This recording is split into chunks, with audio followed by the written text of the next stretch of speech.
महकमे बल्दियात में एक यूनियन काउंसिल के चेयरमैन को 4 ओहदों का चार्ज देने जाने का इंकशाफ हुआ। दोदो खान शर वल्द Rasool Bakhsh secretary grade 11 union council number 10 Kharohi, इजाफी चार्ज यूनियन काउंसिल नंबर 17 पतोयूं ज़िला मीरपुर खास, इजाफी charge union council number 29 RRO भरगड़ी और इजाफी charge union council number 30 Gulzar Khalil ज़िला उमरकोट को शोकॉज नोटिस जारी कर दिए गए हैं। शोकॉज नोटिस में कहा गया सूबाई मुहतसिब के रीजनल ऑफिस मीरपुर खास की जानिब से तलब किया गया लेकिन वो पेश नहीं हुआ। इस हवाले से मज़ीद तफसीलात जान लेते हैं नुमाइंदा 5 न्यूज़ शकील नाइट से। शकील, अपडेट कीजिए।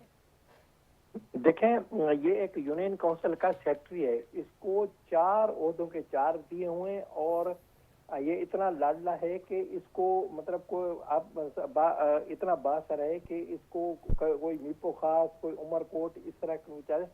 और जब रीजनल ऑफिस मीपो खास इसके सूबाई मौसम के रीजनल ऑफिस मीपो खास इसको कुछ शिकायत पर नोटिस भेजे तो वो वहाँ पेश होने के भी इसको जो है वो टाइम नहीं था और उन्होंने वहाँ इस तरह जहमत नहीं की, जिस पर महकमा बल्दियात ने जो है नोटिस लेते हुए इसको शोकात नोटिस जारी किया और उसको कहा है कि जब एक मुझसे वाला आपको रिपोर्ट कर रहे हैं, आपको हिदायत करें पेश क्यों नहीं हो तो लिहाजा आप जवाब दें, वरना END रूल के तहत आपके खिलाफ कार्रवाई हो सकती है और आपको नौकरी से बरतरफ भी किया जा सकता है। जी, तफसीलात के लिए शुक्रिया शकील नाइट।